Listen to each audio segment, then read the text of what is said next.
आम भाषा में किसी भी बच्चे का जन्म अगर दिए गए समय या तारीख से पहले हो जाता है तो उसे हम प्री टर्म जन्म या प्री मैच्योरिटी बोलते हैं। आमतौर पर 9 महीने या 37 हफ्ते के पहले जन्म होने को प्री मैच्योर जन्म बोला जाता है। रेटिनोपैथी ऑफ प्री मैच्योरिटी यानी आरओपी, यह एक आँखों की बीमारी है।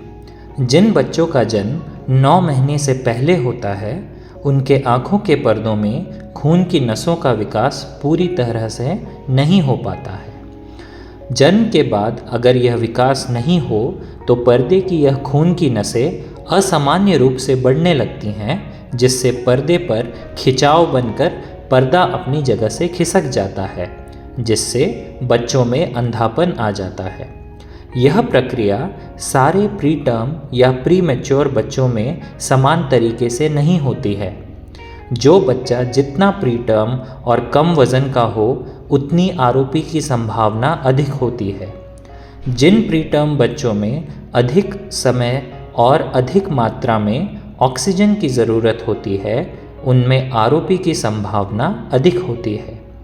जिन प्री मैच्योर बच्चों में संक्रमण यानी इन्फेक्शन, खून की कमी या प्लेटलेट की कमी, वज़न का ना बढ़ना ये समस्याएं होती हैं, उनमें भी आरओपी की संभावना अधिक होती है।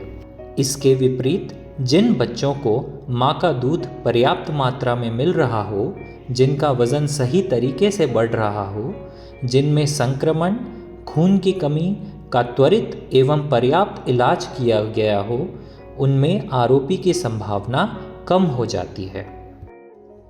क्या आरओपी सभी प्री टर्म बच्चों को होता है? नहीं। भारत देश में आरओपी की बीमारी औसतन 40 से 50% प्री टर्म बच्चों में पाई जाती है।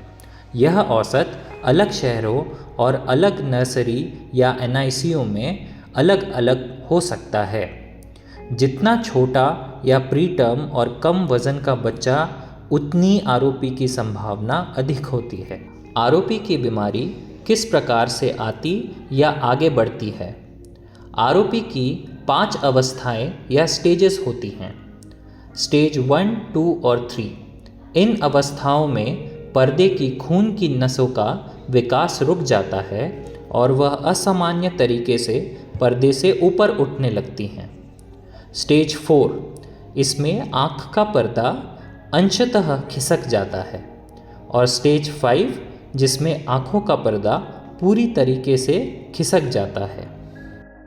आरओपी की बीमारी के क्या लक्षण होते हैं?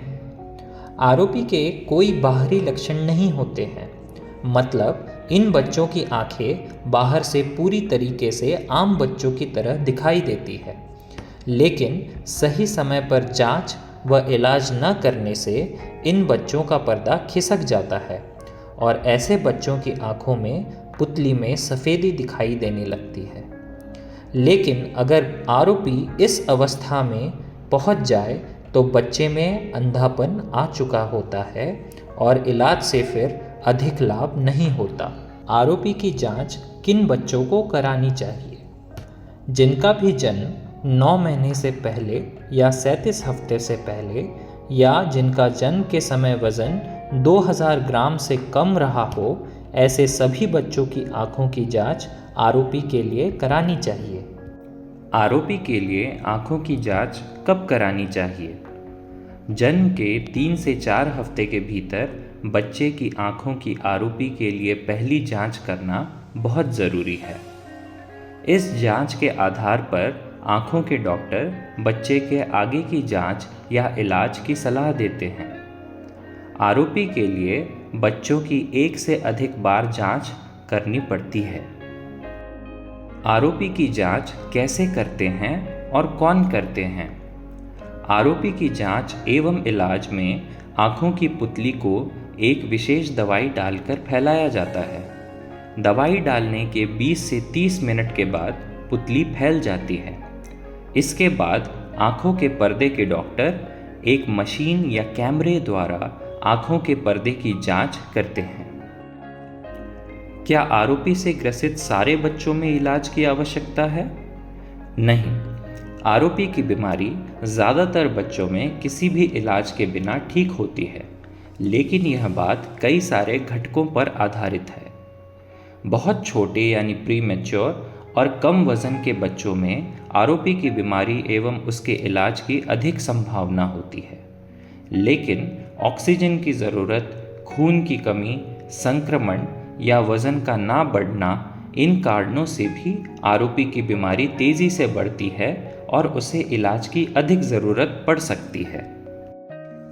आरओपी का इलाज किस तरीके से किया जाता है? आरओपी का इलाज किसी भी ड्रॉप द्वारा नहीं किया जा सकता है। आरओपी की बीमारी में आज के ज़माने में 3 प्रमुख तरीक़ों से इलाज होता है। पहला, लेज़र। यह सबसे पहले से किया जाने वाला इलाज है। स्टेज 1, 2 और 3 की आरओपी की बीमारी में इसका उपयोग किया जाता है। इसमें बच्चे की आँख के पर्दे के जिस हिस्से में खून की नसें नहीं बनी हैं, उसे लेज़र लाइट द्वारा जलाकर मिटाया जाता है। इससे जो पर्दा सही तरीके से विकसित हुआ है और रोशनी वाले हिस्सों को बचाया जाता है। यह प्रक्रिया आँख को सुनकर या फिर बच्चे को बेहोश करके की जाती है। यह प्रक्रिया नर्सरी या एनआईसीयू में या फिर आँखों के ऑपरेशन थिएटर में बच्चों के डॉक्टर और बेहोशी के डॉक्टर की निगरानी में की जाती है। दूसरा, एंटी-VEGF इंजेक्शन। जिन बच्चों में आरओपी की बीमारी ज़्यादा आक्रामक होती है, उन बच्चों में पहले एंटी-VEGF इंजेक्शन आँख में लगाकर बीमारी पर नियंत्रण किया जाता है। इंजेक्शन लगाने के बाद पर्दे की खून की नसें कुछ हद तक और आगे बढ़ने में मदद मिलती है। इंजेक्शन का असर कुछ हफ्ते या महीनों में कम होकर आरओपी फिर से आने की संभावना होती है। ऐसा होने पर जिस पर्दे में खून की नसों का विकास नहीं हो पाता हो, उसे लेज़र द्वारा निष्क्रिय कर आरओपी को पूर्णतः ठीक किया जाता है। अतः इंजेक्शन द्वारा शुरुआती इलाज के बाद डॉक्टर की सलाह के अनुसार बच्चे को सही समय पर आँखों की जांच के लिए लाना बहुत ज़रूरी होता है। तीसरा, ऑपरेशन या सर्जरी। आरओपी जब सही समय पर इलाज न करने की स्थिति में बहुत आगे बढ़ जाता है, जिससे बच्चों का पर्दा अपनी जगह से खिसक जाता है, ऐसी स्थिति में लेज़र या इंजेक्शन द्वारा इलाज नहीं किया जाता। स्टेज 4 और स्टेज 5 की स्थिति में पर्दे का ऑपरेशन द्वारा इलाज किया जाता है, जिसमें पर्दे के ऊपर का खिंचाव हटाया जाता है। ऐसे ऑपरेशन करने की व्यवस्था भारत में कुछ ही संस्थाओं में उपलब्ध है। अगर आरओपी स्टेज 5 में पहुंच जाए तो ज़्यादातर बच्चों में ऑपरेशन की संभावना भी नहीं रहती और ऑपरेशन के बावजूद भी बच्चे की रोशनी बहुत अधिक नहीं आती है। क्या आरओपी के इलाज के बाद बच्चे पूरी तरह से स्वस्थ हो जाते हैं? सही समय पर जांच एवं सही इलाज करने से लगभग 90% बच्चों में आरओपी की बीमारी पूरी तरह से ठीक हो जाती है। कुछ बच्चों में आरओपी अगर बहुत आक्रामक रहे या बच्चे का शारीरिक स्वास्थ्य सही ना रहे, ऐसी स्थिति में इलाज के बाद भी आरओपी की बीमारी नियंत्रण में नहीं आती और ऐसी स्थिति में पूर्ण इलाज के बावजूद भी आँख का पर्दा अपनी जगह से खिसक सकता है और बच्चों को ऑपरेशन की ज़रूरत पड़ सकती है। आज के आधुनिक इलाज पद्धति की स्थिति में यह संभावना 10% से भी कम होती है। जिन बच्चों में आरओपी लेज़र या इंजेक्शन द्वारा इलाज के बाद पूरी तरह से ठीक हो जाता है, उनमें आम बच्चों की तुलना में चश्मे का नंबर आने की संभावना काफ़ी अधिक होती है। इन बच्चों में आँखों का भेंगापन आने की संभावना आम बच्चों की तुलना में ज़्यादा होती है। इसलिए पूरे इलाज के बाद भी इन बच्चों को नियमित यानी 6 से 12 महीनों में आँख का नंबर या भेंगापन की जांच के लिए आँखों के डॉक्टर को दिखाना बहुत ज़रूरी है। आरओपी की बीमारी से बच्चों को कैसे बचाया जा सकता है?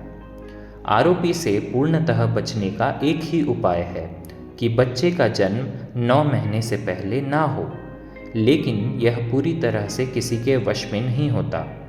अगर किसी भी बच्चे का जन्म 9 महीने से पहले हुआ है तो उसे आरोपी की बीमारी के अंधेपन से बचाने के लिए बच्चे की देखभाल और इलाज उचित डॉक्टरों एवं NICU की टीम द्वारा हो। बच्चे को योग्य मात्रा में ही ऑक्सीजन दिया जाए, उसे संक्रमण, खून की कमी से बचाया जाए या इन परिस्थितियों में उसका बेहतर इलाज किया जाए। प्री टर्म बच्चों की सही समय पर आँखों के पर्दे के डॉक्टर द्वारा आरोपी की जांच कराई जाए। अतः इलाज की स्थिति में उसका सही समय पर और योग्य तरीके से इलाज किया जाए। धन्यवाद।